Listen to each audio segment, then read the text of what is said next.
ಎಷ್ಟೊಂದು ಜನ ಶೋನ ನೋಡ್ತಾ ಇರ್ತಾರೆ. 20ರಿಂದ 20 to 30 ಇದೆಯಲ್ಲ, ಆ ವಯಸ್ಸು is like the most confusing. At the same time ಅತಿ ಹೆಚ್ಚು ಬಂಡು ಧೈರ್ಯ, ಆಸೆ ಆಕಾಂಕ್ಷೆಗಳು ಎಲ್ಲಾನ ಇಟ್ಕೊಂಡು ಹೊತ್ಕೊಂಡು ಮುಂದೆ ಎಲ್ಲಿ ಕಾಲಿಡ್ಬೇಕಂತ ಹುಡ್ಕೋವಂಥ ಒಂದು ಫೇಸು.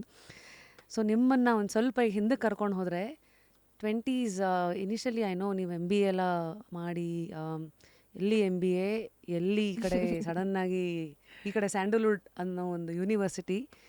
ಆವತ್ತಿನ ಹಪಾತಪಿಗಳೆಲ್ಲ ಹೇಗಿತ್ತು? ಹಪಿಗಳು ಏನು ಹುಡುಕ್ತಾ ಇದ್ರಿ? ಹಾಗೆ ಎಲ್ಲರ ಥರ ನಾನು ತುಂಬ ಕನ್ಫ್ಯೂಷನ್ಸಲ್ಲಿ ಇರ್ತಿದ್ದೆ.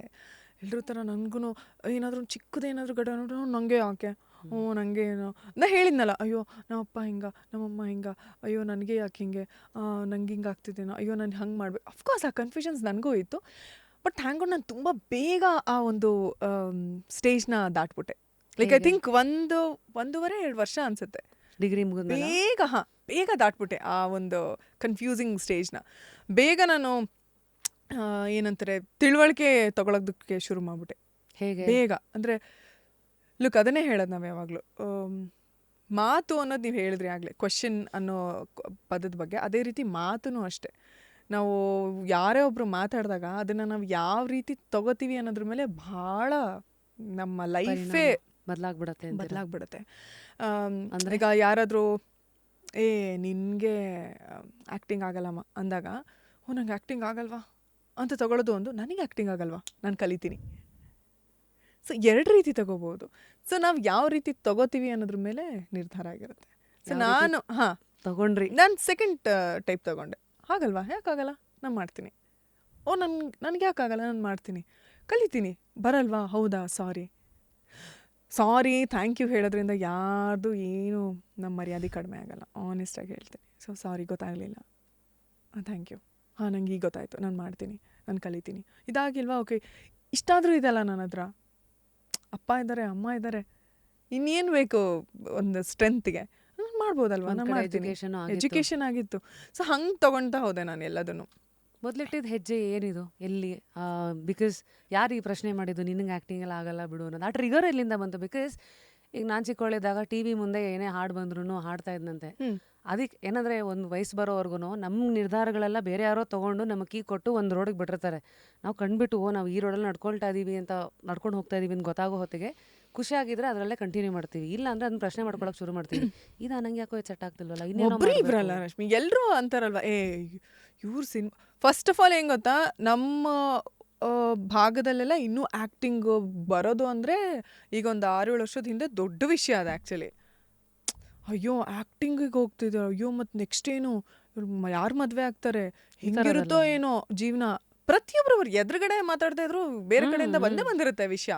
ಅಯ್ಯೋ ಹೆಂಗೋ ಏನೋ ಈ ಥರದ್ದೆಲ್ಲ ಇರುತ್ತೆ. ಅಯ್ಯೋ ಮುಗೀತು ಬಿಡು ಅವಳದು ಲೈಫು, ಅಯ್ಯೋ ಮುಗೀತು, ಇವೆಲ್ಲ ದಾಟ್ಕೊಂಡ್ಬಂದಿದ್ದು. ಆಮೇಲೆ ನಮ್ಮಪ್ಪ ಸ್ವಲ್ಪ ಸ್ಟ್ರಿಕ್ಟ್ ಇನ್ ದ ಸೆನ್ಸ್, ಅವ್ರಿಗೆ ಕರೆಕ್ಟಾಗಿರಬೇಕು ಸ್ವಲ್ಪ, ಹಂಗೆಲ್ಲ ಹಂಗೆಲ್ಲ ಮಾಡ್ತಿದ್ರ ಅವರಪ್ಪ ಹಂಗೆ ಮಾಡ್ತಿದ್ದ. ಈಗ ನೋಡಿ ಮಗಳು ಆ್ಯಕ್ಟಿಂಗ್ಗೆ ಹೋಗಿದ್ದಾಳೆ, ಏನೋ next. But today I am very proud. ಒಂದು ಗಾಸಿಪ್ ಮಾಡ್ಕೊಳ್ದೆ, ಅಪ್ಪ ಅಮ್ಮ ಪ್ರೀತಿಯಿಂದ ಹುಡುಕಿದ ಹುಡುಗನ ಮದುವೆಯಾಗಿ ನೆಮ್ಮದಿಯಾಗಿದ್ದೀನಿ. ಸೊ ಹೀಗೆ ಅದೆಲ್ಲ ನಾನು ಕೇಳ್ತಿದ್ದೆ, ಯಾವಾಗಲೂ ನಗ್ತಾ ಇದ್ದೆ ನಾನು. ಸ್ವಲ್ಪ ದಿನ ಅಷ್ಟೇ ನಾನು ಸೀರಿಯಸ್ಸಾಗಿ ತೊಗೊಂಡಿದ್ದು, ಹೌದಾ ಅಂತ ಒಂದು ಸ್ವಲ್ಪ ದಿನ. ಆಮೇಲೆ ಮಾತಾಡ್ಕೊಳ್ಳಿ ಬಿಡುಗಳು, ನಂದು ಎಷ್ಟೊಂದು ಗುರಿ ಇದೆ, ನಾನು ಇನ್ನೂ ಎಷ್ಟೊಂದು ಅಚೀವ್ ಮಾಡಬೇಕು. Focus on what really matters. ನಿಜ, ಇದೆಲ್ಲ ನಾಯ್ಸ್ ಇದೆಲ್ಲ. ಆಮೇಲೆ ಇನ್ನೊಂದು ಗೊತ್ತಾ, ಮಾತಾಡೋರು ಯಾರೂ ಬರಲ್ಲ. ನಮ್ಮ ಕಷ್ಟ ಇದೆ ಅಂದಾಗ ತುಂಬ ಜನ, ನಾನು ಅದನ್ನು ನೋಡ್ತೀನಿ, ಏನಾದರೂ ನನಗೆ ಯಾರೂ ಹೇಳಿಲ್ಲ, ಬಟ್ ಪಾಪ ಯಾರೋ ಏನೋ ದೊಡ್ಡದಾಗಿ ಗ್ರ್ಯಾಂಡಾಗಿ ಬರ್ಡೇ ಸೆಲೆಬ್ರೇಟ್ ಮಾಡ್ತಿರ್ತಾರೆ, ಯಾರೋ ದೊಡ್ಡ ಕಾರ್ ತಗೋತಾರೆ.